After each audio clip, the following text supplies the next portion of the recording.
next job, we're back in the Saab. Now I've got the logbook through. Obviously I want to sell it on because the wife's got her Jag, she doesn't want this. So I need to sort out this issue.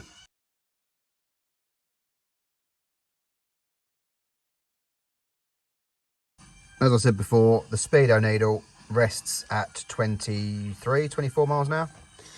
I think if I take the clocks out, I'll be able to pop the needle off, turn it around, put it back on. So to get that out, we have got to take all this lot out. Just to be on the safe side, I'm going to have a quick Google just to see who else has done it before and how it all comes out, and then I can let you know. Right, so first thing is get the dash vent out. Issue is, I did find the warning that if the front falls off, you're going to have a lot of fun. The fronts fell off. So I have the front here, but the problem with that is all the different vent things have all got to try and go back together. So we'll try and assemble that out of the car. So next, there is some screws that hold the radio in here and here. So let's try and undo those. They are Torx, I believe. So where are we? Yeah, Torx, there we go. So let's get them Torx out. Right, I've unbolted the radio, as you can see. I've unbolted the three, well, there's two at the bottom there, in there, that hold the dash panel on this one. This switch here is the night panel switch. It's got two push clips, so you can reach them from behind and clip them out and unplug them. And then there's two more dash bolts in there. Right, again, driver's one, the front come off and all the fins have fell out, so I've got to try and put it back together. There's two clips on this side. You've got to put two screwdrivers in and pull this way and then slide the thing out. But obviously where you try and prise it out, you end up popping the front off. And then we've got two bolts here, so let's have these out and hopefully this fascia should come off. There was actually a third one in there. It's on the outer edge as well, so there's three in that outer vent. And then, yep, this comes out. Somehow. I need to do it two-handed. And there we go. You just had to sort of twist it up and out over the steering wheel. Now, I want to get the clock surround off, but I still think it'd probably be safer just to take the clocks out as opposed to trying to pop the fascia off here. So yeah, so you can see it's bolted in around the edge. So the same size Torx, T25, so I'll get them out. And there we go. Two clips, one either side, and then four small Torx T10s, I think, just holding the front on. So now I'm just going to see if I can pop this needle off, rotate it, stick it back on. And there we go. All it was, that just lifted out, twisted, pushed back down. So now let's put it all back together and see if it works. Right, we are back together except for the vents because I've got to rebuild them. So I'm going to take it for a little test and see whether the speedo works. Yes, it's working. Joy. Job well done. Now to rebuild the vents. Right, so I've got that one all back together. Oh, it's fiddly. You've got all these individual pieces. So all the ones without this bit on all go in that, you can see the smaller fins.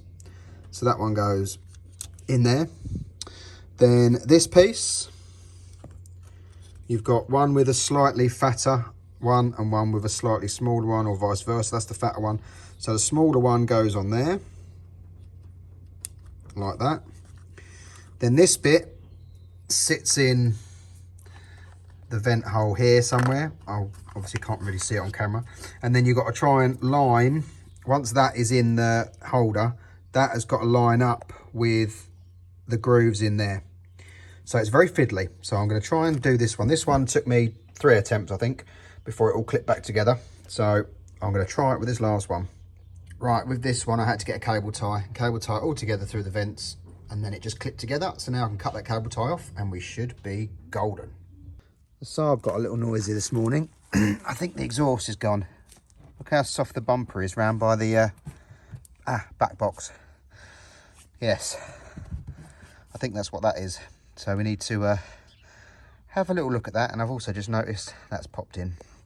So I think we need to get it up on the lift. I think we found our problem. It's melted the bumper a bit. Right, better see if I can get a back box in. Right, nowhere local can get me a back box, so I'm about to order on eBay. But this has always had a little rattling, metallic rattle, when it's sort of idling. And I think I've just found it.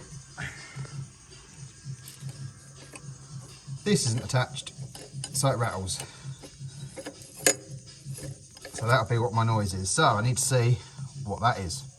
Right, it's riveted back together, but as you can see at the bottom there, it is broken. So it's only riveted in 2 of the 3 places. So I don't know how long it will last, if it'll last.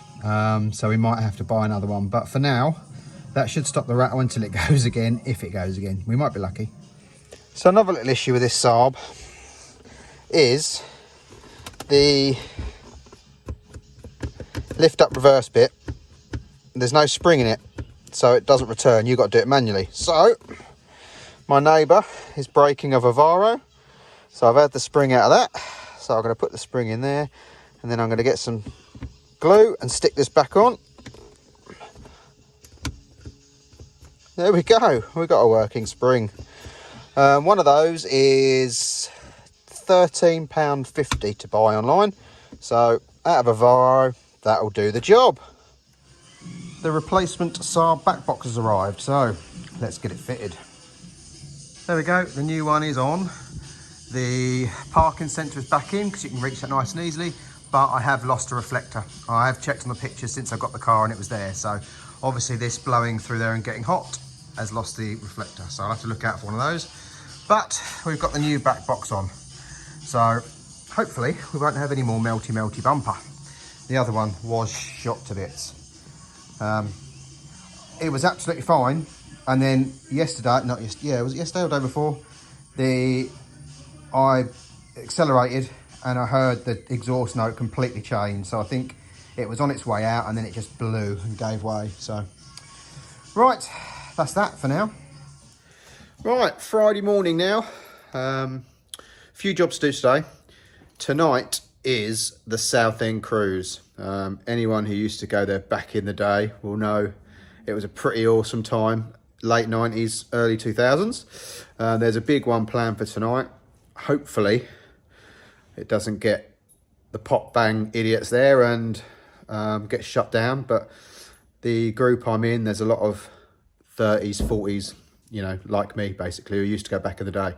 So hopefully it'll be a calm, cool event. So we're going to head down there. I'm going in the Saab. I haven't really got anything old school on the road. The only old school thing is the MG, but being an MG and traffic, you could guess why I'm a little bit worried. So I'm going to just take the Saab. So today I'm going to service the Saab. It needs to be done anyway, ready for sale. And I've also gone to tax it, and it's cheap. It's £200 a year. Now, that's still a lot of money, but when you compare it to the Jag, that's nearly £400 a year. And even this is nearly £300 a year. It's quite cheap. So I'm going to tax it so I can go down to Southend without worrying. So let's get the workshop cleared out, get the Saab on the ramp and begin our service. The bits are on the way. Right, so took the under tray off for the Saab. Oil filter is up there, so obviously just got to rotate that and let it out. Drain plug there. Fuel filter is here. Looks like it's a twist-on one with a plastic cover, so that should be okay. Pollen filter, I've no idea, I've not looked yet, but let's get this oil drained. So it's a 13mm oil sump plug. So let's get this drained out. So as you start undoing the oil filter, this little tube that sticks out is obviously a drain for it. Only thing is, it hits the exhaust on the way down, so I've got to make sure I clean that up before I start it. So we'll let this drain out as well as the sump, which is almost done, and then we can unscrew that. But it's awkward to get to because of where the downpipe is. So I've got the big bar on a twisty head, so at least you can bend it sort of the necessary direction. So yeah, let's let this drain and then get this filter head off. Right, we've got the new filter in and we've got all the oil drained out and it's all back together and all cleaned up. So now let's have a look at this fuel filter. So we've got to undo this screw here, which looks like it's going to be fun. Right, so that was a T20 and that come off, and then it's just a matter of unplugging obviously the water sensor and rotating the filter. Now a lot of people say you've got to be careful because the plastic housing at the top can be a bit, not brittle, but not very strong, so just got to take it a bit careful. Right, and that's the new one on. It came with just a normal drain, water drain valve on the bottom, so you just got to change it for the Saab sensor. and obviously fill out with fuel as well once you've done that. So, right, put the little cover back on, and I think we can put it down and do the filters. Right, whilst the oil is going in and settling, I'm going to do the air filter. It's held on by a load of T25s, so that is my job for the next minute or so. To be fair, the air filter isn't too bad, but we've got one, so let's put it in. Right, we've got 4 litres back in here at the minute. She's full on the dipstick, but we'll run her up, make sure there's no leaks, and then let it sit for a bit, and then we'll check it again. So, yeah, I think it's time to run it up. Right, pollen filter is under here. You've got to pop this clip out, you push the centre down and pull the clip out, and then this rubber seal can come off like that, and then this panel will just lift out. So let me take that off and I'll show you what's underneath. So under that is another plastic piece, so you can just pull that out. And then there's the pollen filter. It is clipped under this, and I think there's one down the bottom there. And then, oh, there's one over there as well, like that. And then you should be able to just pull it out, there you go, and keep an eye on the airflow, so it's going that way. So there's the old one, and there's the new one. So then you just put it back as you found it. Right, that's all back together, but you just got to make sure you get the seal flat on the windscreen, and there's poppers around the edge here, so you've got to make sure they're all popped in. And also, as you can see there, just got to make sure that oh, you can't, make sure you can just make sure that seal is on the glass fine. So there we go, that's that done. So I'm just going to leave this sitting while I have my lunch, and then let the oil drain down to the sump so we can get a good reading on the dipstick and just top up as necessary. And I think we are done. It needs an air freshener in it. And then we are going off to Southend cruising it.